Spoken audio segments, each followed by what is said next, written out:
Hi, my name is David Phillips, and today I'll be giving you a personal report on President Trump's executive orders he passed between the days of January 23rd and January 28th.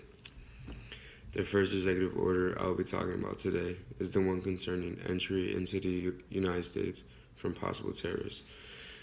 In Section 3, Part A, the order states that if the Secretary of Homeland Security, with the consultation of the Secretary of State and the Director of National Intelligence, suspects of an individual being a terrorist or having affiliations with terrorists, they could and they will deny the individual entry into the United States. They could change their visa arrangement and they'll take away all their benefits under the INA.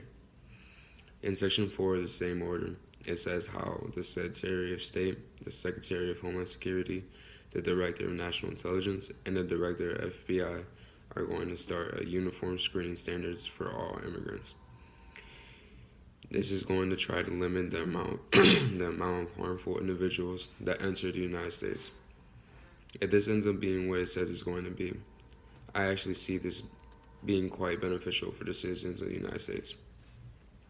But there's always that slight chance the government is going to be biased when performing these screenings.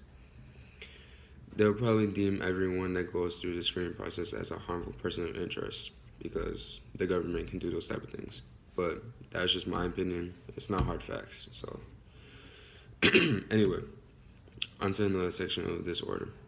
In Section 8, it says that the Secretary of State shall immediately, when they passed the order, they immediately suspended the Visa Interview Waiver Program.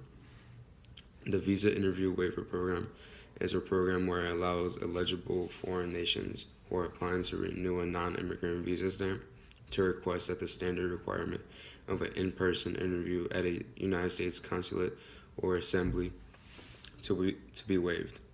By taking this program away, it's now a requirement to have a face-to-face interview with the individual trying to renew their non-immigrant visa stamp.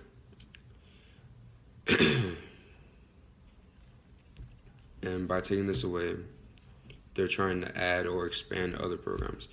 For example, the Consular Fellows Program, they're adding more fellows, and fellows are kind of like workers in a sense. Well, yeah. And also making language training at the Foreign Service Institute available to fellows for assignment to posts outside their area of core language ability. They're doing all this to ensure that the wait time for the face-to-face interview isn't affected greatly. All right. The next executive order that I will be discussing today is the enhancing public safety in the interior of the United States. This executive order gave me the impression of an exterminator getting rid of cockroaches in a house. The government is the exterminator. The illegal immigrants are the cockroaches, and of course the United States is the house. And the exterminator wants to get rid of every single cockroach. But that was just my impression of it and what I thought of its policies and how they're going to enforce those policies. Speaking about enforcement policy, there are 7 major factors the government is looking for. 1, has been convicted of any criminal offense. 2, has been charged with any criminal offense where such charge has not yet been resolved. 3, has committed acts that constitute a chargeable criminal offense. 4, has engaged in fraud or willful misrepresentation in connection with any official matter or application before a governmental agency. 5, has abused any programs related to receipt of public benefits. There goes most of my family. I was just playing. Are subject to a final order of removal, but who have not complied with their legal obligation to depart the United States. And finally, 7, in the judgment of an immigration officer, otherwise, if they pose a risk to public safety or national security. These are the types of illegal aliens the Secretary of Homeland Security is looking for, or at least their priority at the moment. But eventually, they'll get everyone. To make sure they make their quota of apprehensions, the Secretary, through the Director of the United States Immigration and Customs Enforcement, are hiring an additional 100,000 officers. Well, that's good for, creating new jobs, whatnot. Okay, so I saved my comments, concerns, and my theory on how these executive orders will affect me, my family, and my possible career choice for the end of the video for one major reason. It's my opinion, but it's just my reasoning. I think they won't affect me at all. Well, ultimately, will have no effect on me. I say that because none of my family members are illegal.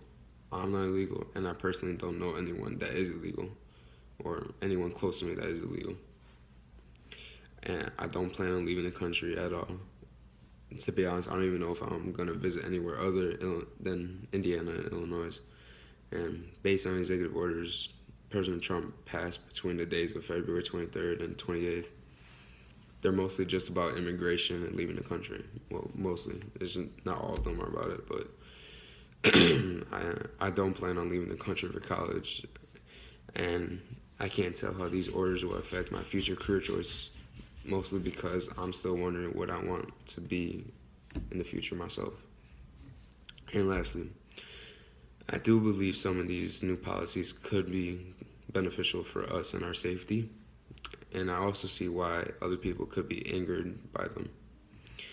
But everyone has a different opinion, and right now you're hearing a 17-year-old kid talking about stuff he honestly doesn't know about. That's the end. I hope you guys liked the video. See you on Saturday. Good night.